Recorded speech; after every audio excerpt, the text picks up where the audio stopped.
নমস্কার, astrology with Jayate সবাইকে স্বাগত জানাই। আজকে যে বিষয়টা বলবো সেটা হলো আমি এর আগে যা যা শর্টস আপলোড করেছিলাম তার সাথে বর্তমানের মিল আছে কিনা সেইটা একটু দেখার চেষ্টা করব। আপনারা থাম্বনেইলে হয়তো দেখে থাকবেন যা বলেছি তাই মিলেছে, কিন্তু কেন এই কথাগুলো বলছি আর এই ভিডিওটা পুরো না দেখে আমি আমার সকল দর্শক বন্ধুদেরকে অনুরোধ করব, প্লিজ কোনো কমেন্ট করবেন না আর এটা ভাববেন না যে এই ভিডিওটা কোনো পলিটিক্যাল ভিডিও বা কোনো পলিটিক্যাল পার্টিকে প্রমোট করা, তা কিন্তু কখনোই নয়। কারণ এটা মনে রাখবেন, আমরা যে প্রফেশনে আছি, ধরুন অ্যাস্ট্রোলজার, তো এটা অ্যাস্ট্রোলজির নিরিখেই বলছি, বা যে এক্সপ্লেনেশনটা আমি এই ভিডিওতে দিতে যাচ্ছি সেটা নিয়ে হয়তো আমার প্রতি অনেকে হয়তো একটু রেগেও যেতে পারে, কিন্তু প্লিজ আমি অনুরোধ করব এই ভিডিওটাকে কোনো পলিটিক্যাল পার্টিকে সমর্থন করা তা কিন্তু কোনোদিনই ভাববেন না। এবং আমি ভিডিও শেষ অবধি দেখবেন, তাহলেই বুঝতে পারবেন কখনোই এটা কোনো কারোর প্রমোশন নয়। আমি যেটুকু বলেছি আমার চ্যানেলে যা বলেছি শুধু সেইটুকু হয়েছে কি হয়নি সেইটাই আপনাদেরকে দেখানোর একটা ছোট করে চেষ্টা করব। যদি আমার তরফ থেকে যদি এমন কোনো মন্তব্য থাকে যেটা কাউকে মানে রাজনৈতিকভাবে আঘাত করছে বা কিছু, তাহলে কিন্তু অবশ্যই আমি তার থেকে ক্ষমা চেয়ে নেব, কিন্তু এমন কোনো উদ্দেশ্য আমার ভিডিওর নয়। এবং আমার ভিডিওর শুধু এটাই উদ্দেশ্য, যা আমি বলেছিলাম সেইটা মিলেছে কিনা আপনারা একটু দেখে নেবেন, আর কখনোই কোনো পলিটিক্যাল পার্টির কালার আমার ভিডিওর ওপর চড়াবেন না, একদম। এটা আমি সকল দর্শক বন্ধুদেরকে অনুরোধ করলাম, এটা শুনে তারপর ভিডিওটা দেখবেন। আর জন্মকুণ্ডলী সংক্রান্ত বিষয়ে হরোস্কোপ ম্যাচিং বা ডিস্টেন্স সিলিং বা যে কোনো রকম গ্রহরত্ন নিয়ে আলোচনা করার থাকলে নিশ্চয়ই আমার সাথে যোগাযোগ করতে পারেন। উপরে দেওয়া নাম্বারটিতে যোগাযোগ করতে পারেন। নাম্বারটি একবার বলে দিচ্ছি, 9831702504। তাহলে আজকে যে বিষয়টা নিয়ে বলবো সেটা হচ্ছে, দেখুন আমি একটি শর্টস আপলোড করেছিলাম, আমার কতগুলো শর্টস আছে আপনারা দেখে নেবেন। শর্টস আপলোড করেছিলাম, তার ডেটটা বলে দিচ্ছি আমি, 25শে নভেম্বর 2025, নভেম্বর মাসে আপলোড করেছিলাম, 25শে নভেম্বর 2025। আগে আপনারা একটু শর্টসটা দেখে নিন, তারপরে আমি কেন এটার সাথে মিল আছে কোথায় সেই মিলটা একটু আপনাদেরকে বুঝিয়ে দেবো। আগে শর্টসটা দেখে নিন। 2026 সালের আরেকটি গুরুত্বপূর্ণ তথ্য আজকে আমি আপনাদেরকে দেব, সেটা হলো লাকি নাম্বার। লাকি নাম্বার কোন কোনগুলো? প্রথম নাম্বারটি হচ্ছে 1, দ্বিতীয় নাম্বারটি হচ্ছে 11, তৃতীয়টি হচ্ছে 7 এবং চতুর্থটি হচ্ছে 9। আরেকবার বলে দিচ্ছি, 2026 সালের যে লাকি নাম্বারগুলো সেটা হচ্ছে 1, 11 মানে 11, 9 এবং 7। আচ্ছা, আপনারা দেখতে পেলেন তো এখানে কোন নাম্বারটার কথা আমি বললাম? নাম্বার 11। 9ও বলেছি, 9-এর কথাটায় পরে আসছি, নাম্বার 11 বলেছি। এবার দেখুন, এই যে পলিটিক্যাল পার্টি এখন বর্তমানে যারা আসতে চলেছে ক্ষমতায় ওয়েস্ট বেঙ্গলে, কেন এই ওয়েস্ট বেঙ্গল ইলেকশন নিয়ে আমি আজকের এই জায়গাটা একটু বলছি, তার কারণ এই ওয়েস্ট বেঙ্গল ইলেকশনটা কিন্তু একদম ইন্টারন্যাশনাল লেভেলে, মানে একটা স্টেট ইলেকশন জেনারেলি ইন্টারন্যাশনাল লেভেলে এত হাইপ পায় না, কিন্তু বর্তমানে এমন একটা ঐতিহাসিক ঘটনা ঘটেছে আমাদের ওয়েস্ট বেঙ্গলে, যার জন্য একটা ইন্টারন্যাশনাল লেভেলে কিন্তু এর একটা প্রতিফলন ঘটছে। বিভিন্ন মানে গোটা বিশ্ব কিন্তু এই জায়গাটার উপর কমেন্ট করছে। যারা জিও পলিটিক্সের ওপর নজর রাখেন তারা এটা বুঝবেন, আমি খুব ক্লোজলি জিও পলিটিক্সকে ফলো করি। যারা জানেন, যারা আইএএস বা WBCS পড়াশোনা করছেন তারা তো খুব ভালো করেই জিও পলিটিক্সটা জানবেন। তো জিও পলিটিক্সের ওপর আমিও কিন্তু ভীষণ রকম নজর রাখি, এবং বলে দিচ্ছি এই আমাদের ওয়েস্ট বেঙ্গলের যে এই ইলেকশনটা, সেটার ওপর কিন্তু গোটা দুনিয়া কমেন্ট করছে। ঠিক আছে, একটা ঐতিহাসিক চেঞ্জ, যাই হোক, সেটা সে পলিটিক্যাল পার্টি সাকসেস এনিওয়ে।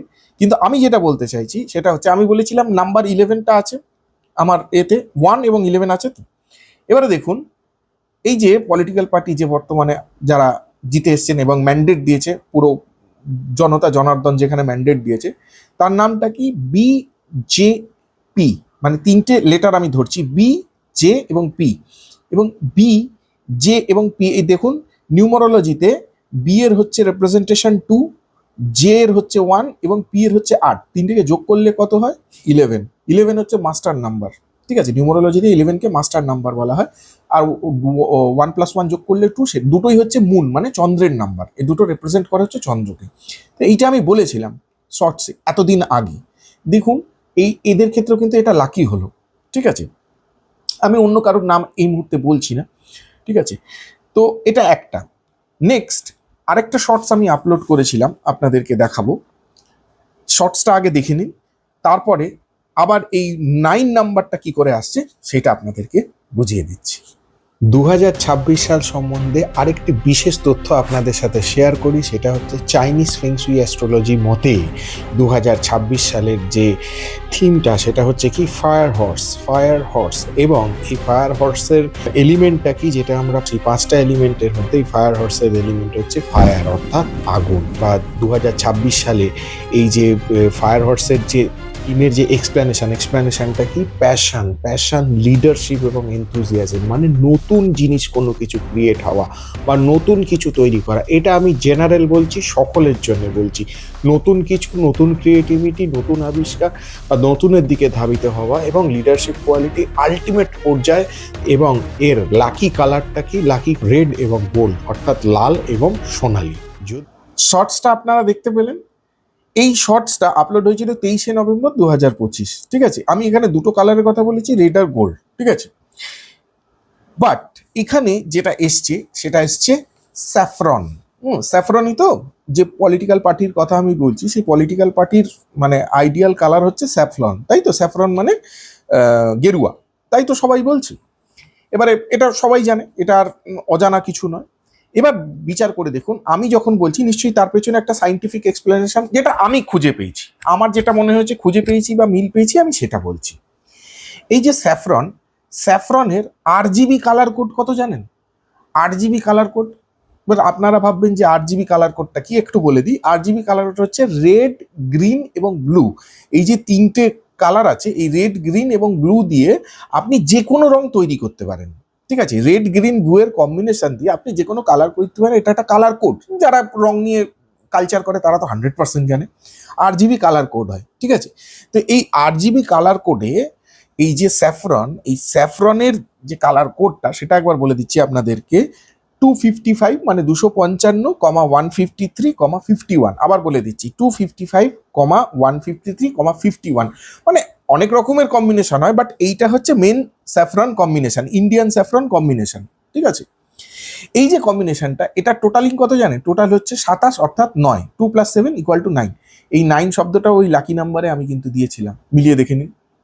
অদ্ভুত।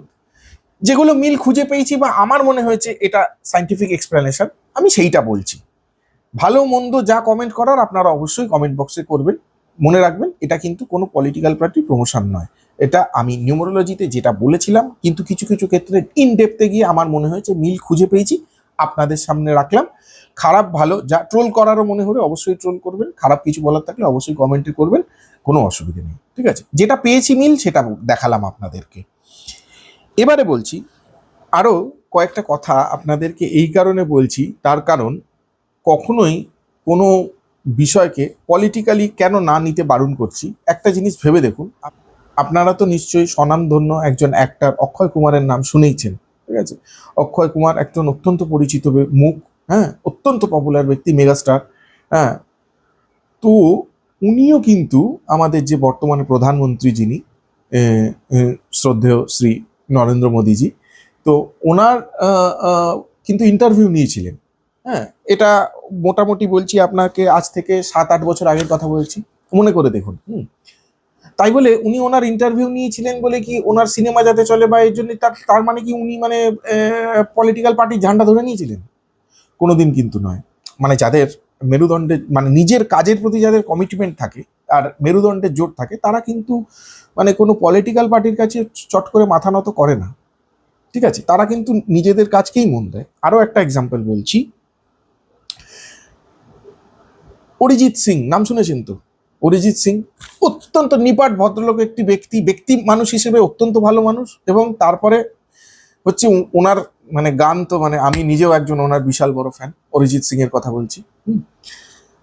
তো অরিজিৎ সিং, আপনারা মনে আছে, হয়তো মনে থাকবে, হয়তো এই বছর 3 আগের ঘটনা, বোধহয় বছর 3 আগের ঘটনা, একটি প্ল্যাটফর্মে ওই গেরুয়া গানটি গাওয়া নিয়ে আমাদের যে বিদায়ী যিনি মুখ্যমন্ত্রী, ওনার সাথে একটু সমস্যা হয়েছিল। গেরুয়া গানটা হয়তো উনি ওইখানে গিয়েছিলেন বা সেই নিয়ে একটা কন্ট্রোভার্সি তৈরি হয়েছিল, হয়তো আপনাদের মনে থাকবে।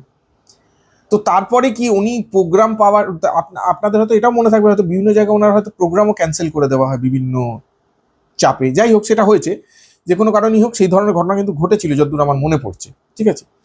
তো এই যে ঘটনাগুলো ঘটার পরেও কি উনি কি তার মানে নিজের গান ছেড়ে দিয়ে কি সঙ্গে সঙ্গে পলিটিক্যাল পার্টির ঝান্ডা ধরে নিয়েছিলেন? আমি দুদিকেরই বললাম, আমি একদিকের বলিনি, কিন্তু দুদিকেরই বললাম, ঠিক আছে, যেহেতু মেনলি এরাই দুজনে ওয়েস্ট বেঙ্গলে মানে মুখোমুখি দাঁড়িয়েছিল এই ইলেকশনে, তাই জন্যই বলছি।